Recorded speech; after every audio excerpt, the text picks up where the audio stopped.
Nessa aula nós vamos falar sobre as 3 forças mais importantes da dinâmica. A começar com a força normal, né? Que a gente diz que é a força de reação que a superfície exerce sobre um objeto apoiado sobre ela. É a reação normal dessa superfície. Então, todo objeto apoiado em uma superfície sofre uma força relacionada ao apoio, né, sobre essa superfície, tá?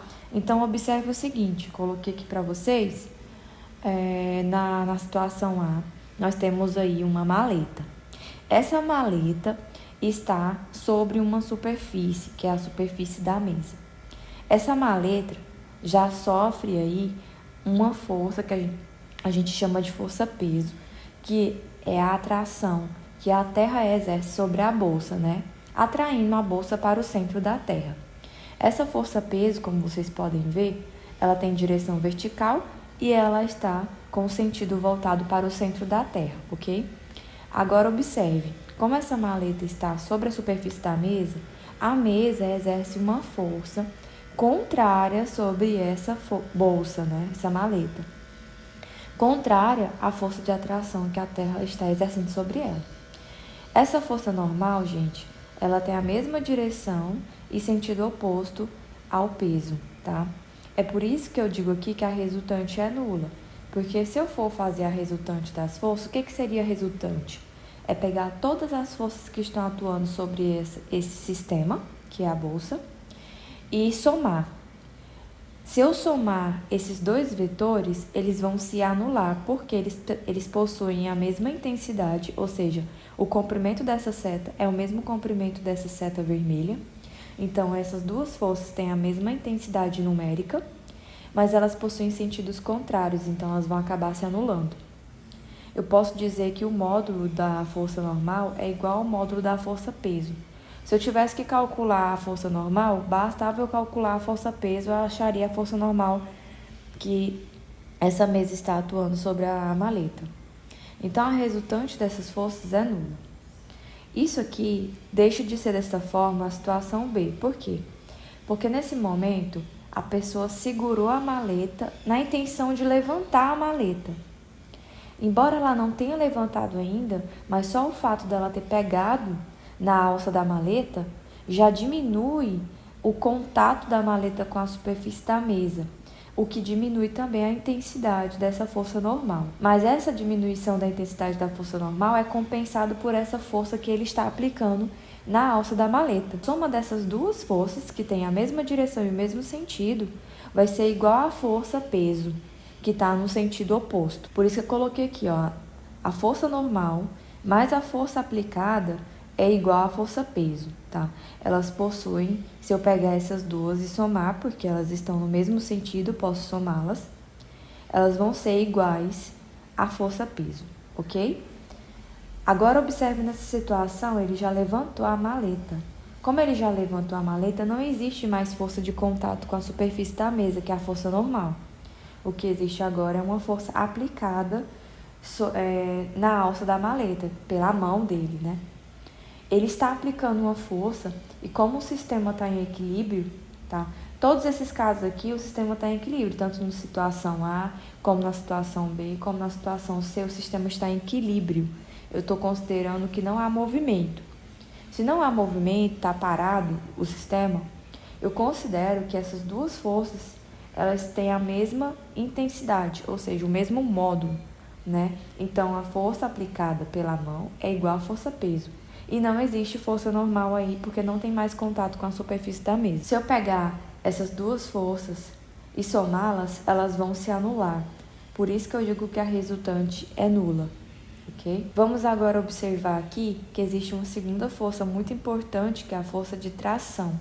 Ocorre quando 2 ou mais corpos estão ligados por um fio e existe troca de forças entre esses fios, tá? Determinada força tensora. Eu posso chamar de força de tensão ou força de tração. Essa força de tração, ela é simbolizada por um T maiúsculo, tá? E ela tem a mesma direção do fio. Agora, observe esse sistema aqui, ó. Nós temos um balde pendurado por um fio. Toda vez que eu tiver um sistema com força de tensão ou tração, nós devemos considerar que esse fio ele é inextensível, ou seja, ele não é elástico, ele está tensionado, tá? Ele também não está relaxado, ele está tensionado. E esse fio também não possui massa. A massa que ele possui vai ser desprezada no nosso sistema, porque senão ela teria que entrar dentro dos nossos cálculos. Então, nessa situação, eu tenho aqui a força-peso do balde voltado para o centro da Terra e a força de tração na mesma direção do fio, né, e sentido oposto, porque senão o balde estaria caindo, né?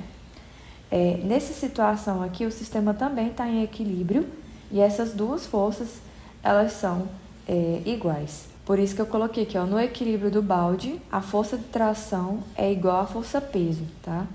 Porque senão, né, o balde estaria caindo.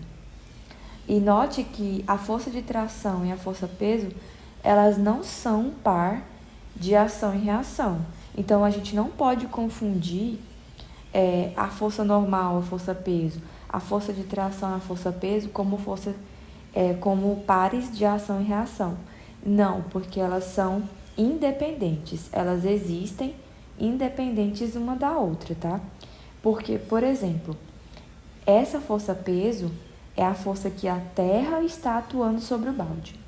E a força de tração é a força que o fio está atuando sobre o balde. Então, são corpos diferentes atuando sobre o balde. Não são, então, um par de ação e reação. A terceira força é a força elástica. Essa força elástica vai acontecer com quaisquer objetos que podem sofrer deformações temporárias, né, e voltar ao formato original. Então, por exemplo, bola de basquete, bola de tênis, essas bolas, qualquer objeto que quica, né, que tem elasticidade, que eu posso deformar e ele vai voltar ao tamanho original, é importante destacar também que esses objetos, eles possuem um limite de elasticidade, né? Imagina uma mola, tá? Uma mola de grafite, tirou a grafite, tem uma molinha dentro dela. Quando você tirar aquela molinha da grafite ou da caneta, e você pegar aquela molinha e esticar ela demais, ela não volta mais a ser uma molinha. Por quê? Porque eu fui além do suportável pelaquele material, tá? Então, tem um limite elástico em cada material. Eu coloquei aqui um exemplo com uma mola. Então, essa é uma mola no comprimento natural dela, sem deformação. Ou seja, eu não puxei e também não comprimi, tá? Não estiquei, não comprimi. Ela está no tamanho normal dela, que eu vou chamar de posição inicial, que é o nosso x0. Observe que aqui eu coloquei um peso nessa mola e depois que eu coloquei um peso, ela alcançou um comprimento que não é igual ao inicial. Então, agora ela sofreu uma deformação. O que seria a deformação? Seria a posição dela após eu colocar o peso, menos a posição dela quando ela não tinha o peso, tá? Então, como ela sofreu uma deformação, essa deformação foi causada por um peso que eu coloquei aqui nela. E automaticamente, quando eu coloquei esse peso, tem uma força elástica com a mesma direção, mas o sentido oposto ao da força-peso, que surge porque esse material aqui é elástico. É como se eu dissesse para você que a tendência é da mola puxar ao contrário. O peso está puxando para baixo e a mola quer puxar para cima. Tanto é que quando você coloca o balde, ela fica subindo e descendo várias vezes até entrar em equilíbrio, tá? Então, eu posso dizer que à medida que eu for aumentando o peso, vai aumentando a deformação da mola, certo? Você entende isso? Que à medida que eu for aumentando o peso aqui, vamos colocar pedrinhas. À medida que eu for colocando pedras dentro desse balde, vai aumentando a deformação da mola. O comprimento dela vai aumentando. Então, eu posso dizer que a força elástica, ela está diretamente proporcional, né, relacionada diretamente com a deformação da mola, tá? Lembrando que essa deformação ela tem um limite.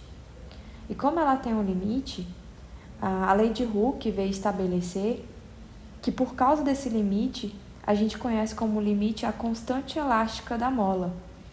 A constante elástica da mola vai determinar o quanto essa mola vai suportar de força em relação às suas deformações. Então, eu não posso pegar a mola, exercer uma força aí qualquer, achando que ela vai voltar ao tamanho original dela, né? Então, eu tenho que obedecer a constante elástica daquele material. E aí eu coloquei para você que K é a constante de proporcionalidade dessa função aqui, ó. A força elástica está diretamente relacionada à deformação. A gente diz que são diretamente proporcionais, né? Então, um está em função da outra.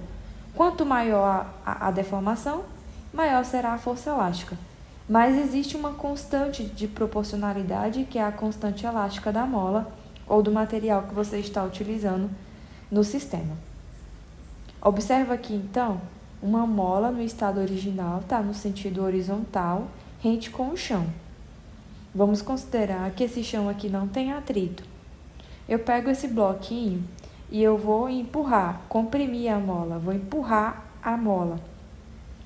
Quando eu comprimo a mola, eu já sinto uma força contrária, tentando voltar. Essa força contrária é a força elástica. Se eu soltar o bloquinho, a força elástica vai atuar, diminuindo a força inicial que eu apliquei. Quando ele chegar no ponto de equilíbrio, ele vai tender a voltar de novo, tá? A mola comprimida tende a distender e a mola distendida tende a comprimir. E aí fica uma força, a força que eu apliquei inicialmente, que foi para comprimir, sempre vai ser contrária à força elástica, em quaisquer situação, seja na vertical ou na horizontal. Como esse sistema aqui eu considerei ele inicialmente sem atrito, esse sistema vai ficar indefinidamente comprimindo e distendendo a mola infinitamente. Como que ele pararia? Só pararia se tivesse uma força extra contrária a essas duas, que é uma força de atrito, né? Para compensar o sistema e dissipar a energia. Então, essa força de atrito iria diminuir o movimento até que esse bloquinho voltasse ao ponto de equilíbrio dele, que é nesse estado original. Aí eu trouxe para vocês um exemplo que é muito parecido com o exemplo que vocês têm na atividade, tá? Inclusive, eu usei a mesma figura. Certa mola helicoidal, que é esse zigue-zague que ela faz, presa num suporte vertical, tem comprimento de 7 centímetros. Então, esse comprimento original, inicial. Ao prender a mola um corpo de 100 gramas, ela passa a medir 21 centímetros. Então, eu prendi na mola um corpo de 100 gramas e ela deformou até o comprimento de 21 centímetros. Determine o valor da constante elástica da mola em Newton por metro. Então, para determinar esse valor da constante elástica dessa mola, você vai ter que observar que, primeiro, o que nós queremos encontrar é a constante elástica da mola. Segundo, a massa não pode ficar em gramas. Então, se eu tenho 100 gramas, eu tenho que transformar para quilograma, tá?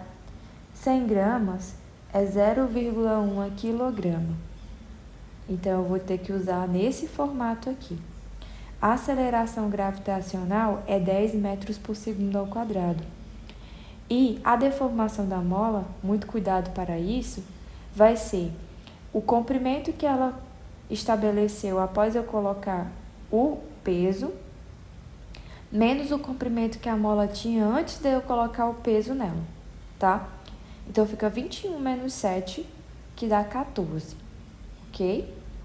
14 centímetros, só que eu não posso usar em centímetros porque eu quero a constante em Newton por metro. Se eu quero a constante em Newton por metro, eu tenho que considerar que 14 centímetros é 0,14 metros, tá?